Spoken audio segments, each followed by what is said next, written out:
Welcome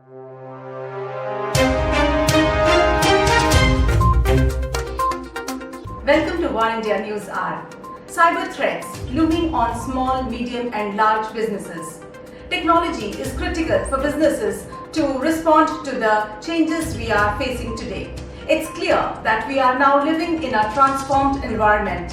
What can be done digitally should now be done digitally. At the same time, customers are attracted by the cyber criminals by jeopardizing customers' security at risk with phishing emails, malware and email spoofing activities.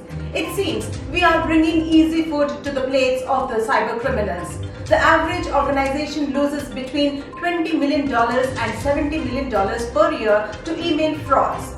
It's important to note that spoofing can also include violations of trademark rights and other intellectual property, causing significant damage to a company's reputation and credibility in the following two ways. That is, your partners or esteemed customers may open a fake email and end up having their confidential information compromised. Cybercriminals can inject ransomware into their system through fake emails impersonating you, resulting in financial losses. Therefore, the next time they may hesitate to open your legitimate emails as well, causing them to lose trust in your brand. Number 2 is recipients' email servers can flag your legitimate emails as spam and put them in the junk folder due to poor server reputation, drastically affecting your email deliverabilities. Larger organizations dominate the headlines when it comes to cybercrime, but it is the small and medium-sized enterprises that are becoming the primary targets and are bearing the brunt of most attacks. Smaller businesses have been hit with a few million cyber attacks in this year. A report says 56% of the companies in India reported that their IT costs have increased significantly to counter attacks in the past months, exactly 2 times the global average. A report states 72% of all cyber attacks begin with a malicious email and 70% of all data breaches involve social engineering tactics to spoof corporate domains. Let's look into today's headlines in One India. RBI tightens security norms for payment companies. With the rising cybersecurity cases on the data breach, RBI has tightened its supervision norms in guiding payment companies that store customer data. From now onwards, all licensed payment system operators, that is PSOs, will have to submit detailed compliance certificates to RBI twice a year, confirming adherence to RBI norms around security and storage of payment data. This comes after the financial data of about 200 million Indian users was breached from the systems of JustPay and MobiKwik. RBI has also prohibited merchants like Netflix, Zomato to store credit card credentials and other related data of users. Hitachi acquires US-based software development firm GlobalLogic for $9.6 billion. It is the biggest deal in the space of engineering services by any Japanese firm. Industry 4.0 is driving transformation in manufacturing and asset-intensive industries. The market size and current growth rate make engineering an attractive segment to be in. The acquisition will create synergies across Hitachi's 5 sectors, that is IT, energy, industry, mobility and smart life, and automotive systems business by accelerating the advanced digital transformation of social infrastructure such as rail, energy and healthcare at a global scale. Gig economy has the potential to serve up to 90 million jobs in India. A report by Boston Consulting Group found that the gig economy in India can support 9 million jobs in non-farm sectors and potentially add 1.25% to the country's GDP in the long run. While the gig economy has grown significantly in the past decade with the advent of technology platforms like Ola, Uber, Swiggy, Urban Company and many others, it has still lots of room to grow. The report also estimated the total transaction value in volume of work at over $250 billion and the creation of 24 million jobs in 3-4 years. Amazon acquires Purple, a retail tech startup, for Rs 108 crores. Amazon has acquired Bengaluru-based retail tech startup Purple for nearly 108 crores in an all-cash deal, filings showed. It is expected to pay additional remuneration to Purple's staff, which may take the overall deal value to around 150 crores. The acquisition will allow Amazon to offer Purple's Ultra POS and other new technology products to its Kirana partners. The acquisition will allow early investors in Purple to exit with 4 to 5 times return. Most of the Purple staff, including the founders, will join Amazon. Delhi's new school board to use AI to assess students. Delhi government is planning to introduce artificial intelligence and game-based techniques to assess students under the new Delhi Code of School Education, that is DPSE, which will employ modern technology to ensure personalized learning experience for the students, Deputy CM Manish Sisodia said. The decision was taken during the board's first general body meeting on Tuesday. AI and game-based assessments will be put to use to create a system where students are regularly evaluated on the basis of their strengths. Digital gym on a wall, Tonal raises $250 million.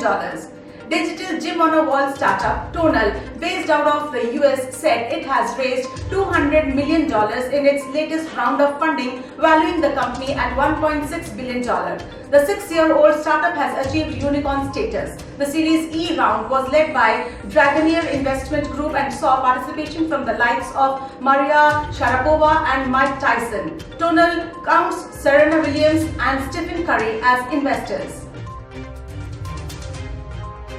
Certain to start an inquiry into reported MobiKwik data leak. MobiKwik continued to deny that the data has been leaked and said it would get a third party to conduct a forensic data security audit. In view of the massive data breach and the lack of an appropriate response from MobiKwik, Internet Freedom Foundation said in a letter to Certain to initiate an inquiry over the reported data breach. Such an inquiry ought to require executives of MobiKwik to provide detailed explanations to the office. A report says now this issue is more than 1 month. Airtel is geared to offer security to the enterprises. Bharti Airtel said it has been empaneled by Computer Emergency Response Team, that is Certain, which will allow the company to offer its cybersecurity solutions to union and state governments along with public sector entities. Airtel is providing end-to-end managed security services to enterprise customers under Airtel Secure. Ajay Chitkara, Director and CEO Airtel Business, said Airtel Secure has created the most comprehensive solutions portfolio through strategic partnerships with global leaders such as Cisco, Radware, VMware and Forcepoint. Cisco introduces flexible consumption models for networking and hybrid cloud.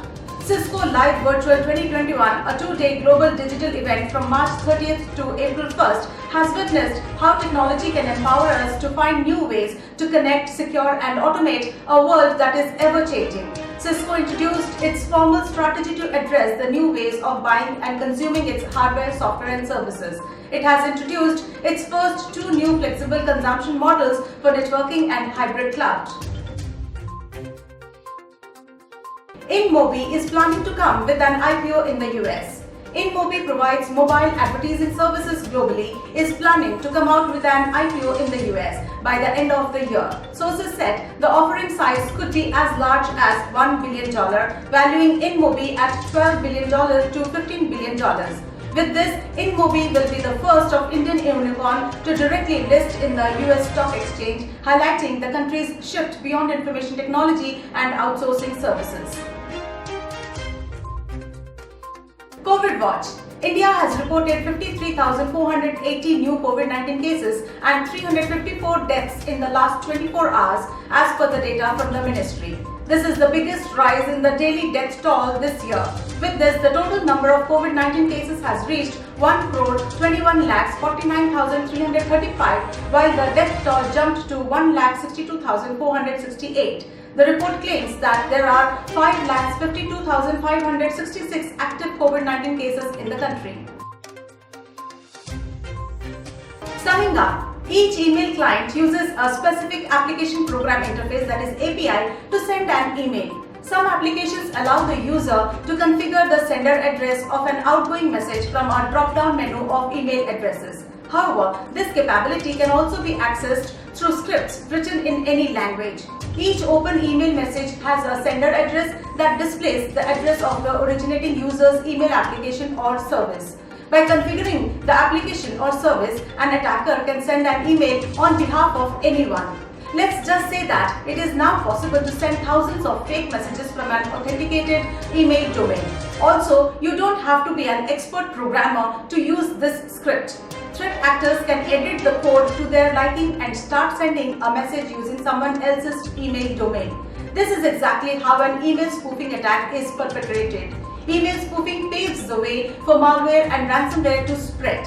The real challenge for the organizations is that managing the protection of data across the company network and all of those new devices using a cluster of different solutions is expensive, time-consuming and complicated. The lack of integration also creates gaps in the organization's defenses that cybercriminals are exploiting. That's it for the day. Please like, share, comment and subscribe to War India News Magazine. Please download the War India app from Google Play Store for the latest news and updates. Stay tuned. Thank you.